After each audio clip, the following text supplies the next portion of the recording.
This is Democracy Now!, democracynow.org. Breaking with Convention, War, Peace, and the Presidency. We're covering the Democratic National Convention inside and out here in Charlotte, North Carolina. I'm Amy Goodman. A group of Democratic donors have announced they'll withhold some of their financial support from President Obama's re-election campaign for not speaking out more about climate change. The group of roughly 100 political donors say Obama should directly address this comment by Republican rival Mitt Romney made last week during his acceptance speech in Tampa. President Obama promised to begin to slow the rise of the oceans.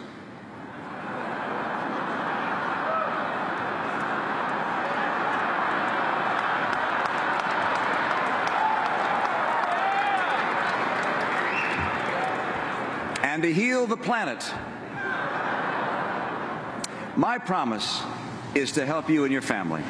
President Obama is also being urged to use his acceptance speech tonight to reaffirm his 2008 campaign promise to aggressively tackle climate change. But so far, the Democrats have not made it an issue at this year's convention. Notably absent from this week's convention speakers are the two cabinet officials most closely linked to dealing with climate change, Energy Secretary Stephen Chu and EPA Administrator Lisa Jackson. Analysts also say the Democrats have watered down language in the party platform about the issue. We're going to Washington, D.C., to Betsy Taylor, political consultant and president of Breakthrough Strategies and Solutions, who's working with the donors who are threatening to withhold support from President Obama. Betsy Taylor, welcome to Democracy Now! Lay out this controversy for us, please. Well, really, the drama here is not so much about the donors trying to withhold money. The real drama is whether or not we deal with this extreme weather and climate change. So there have been a group of donors. We've been organizing actually since the Keystone Pipeline fight. Some of us were arrested there. We found each other. And actually, the donors... they know that Obama is our best hope, and Romney and Ryan are really our worst nightmare.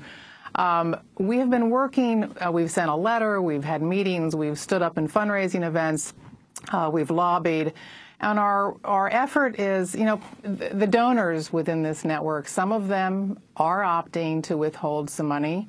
They're waiting for more leadership, but many actually are maxing out. So the real drama, honestly, is not what the National Journal piece showed or suggested. It's more whether or not we can turn this thing around in time. So we are a group of donors who, and I represent them, who are doing everything we can to support the president and other candidates to lead at the scale necessary. We're running out of time. What about the people not present, the speakers, for example, EPA Administrator Lisa Jackson, Stephen Chu as well, Al Gore, of course, the Nobel Prize winner? Yeah. Well, you know, I think it was a missed opportunity in particular not to have Lisa Jackson, given who she appeals to, young voters, women, communities of color. She's a great champion for us. She would have been a phenomenal speaker, and she's rallying so many young voters around the country. Salazar did speak to climate change, and he should. I mean, Colorado, it's burn, baby, burn right now. We're seeing the worst drought in 50 years. So, you know, we believe as a group of donors that the issue here, we know that President Obama understands this issue. He is our best hope, along with mayors and governors and senators and congressmen that we're working for. Our goal is to direct funds, resources, support to urge him to lead in the way we know he can. So, you know, honestly, we're really not focused on this internal drama you know, we're not exerting threats. There are some donors who have withheld money and publicly done so. But really now we're trying to rally to say, you know, let's take this whole thing with the Israel platform thing. You know, in a few weeks, I think it's going to be forgotten about. But right now, we have 5 years to turn this thing around on climate, according to the top energy agency in the world, and they're not talking about it. And when President Obama does not talk about it, the super PACs, the big oil, Koch brothers come in and they are spending, as you know, billions of dollars to shape the message, to say that any action on climate change is a job-killing strategy, to tell lies. So it's the donors actually, we've commissioned polling, and we've commissioned a playbook on how to talk about this. And what we found, this is a winner for him. The president can stand up there and say, what's good for big oil is not good for regular Americans. Finally, Mitt Romney's comments at the convention.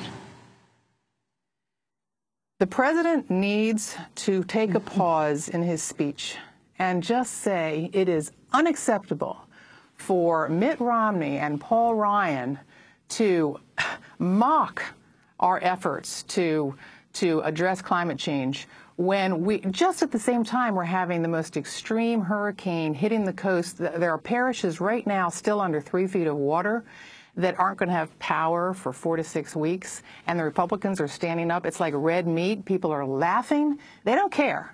And Obama needs to call that out.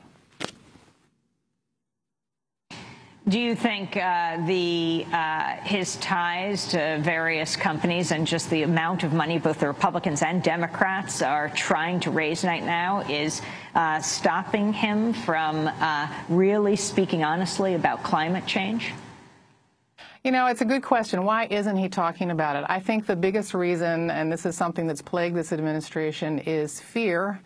And I think the fear is really less about some of his, traditional energy supporters and more about the framing on Solyndra. The super PACs, the Koch brothers, they have funded a nonstop messaging machine saying that there was corruption with the clean energy investments and tax credits. I mean, Obama gave 60, when we had our economy falling to shreds, he moved $60 billion into clean energy tax credits and programs. This was not insignificant. They attacked hard. It was lies. There have been uncounted hearings on the Hill. There's no smoking gun. So there was no corruption with Solyndra, but it's been framed that way. So I actually think Obama needs to stand up on that again and not be afraid. He can win on this. Betsy Taylor. People have. Yeah, sorry. Betsy Taylor, I want to thank you very much for being with us, political consultant and president of Breakthrough Strategies and Solutions. This is Democracy Now! When we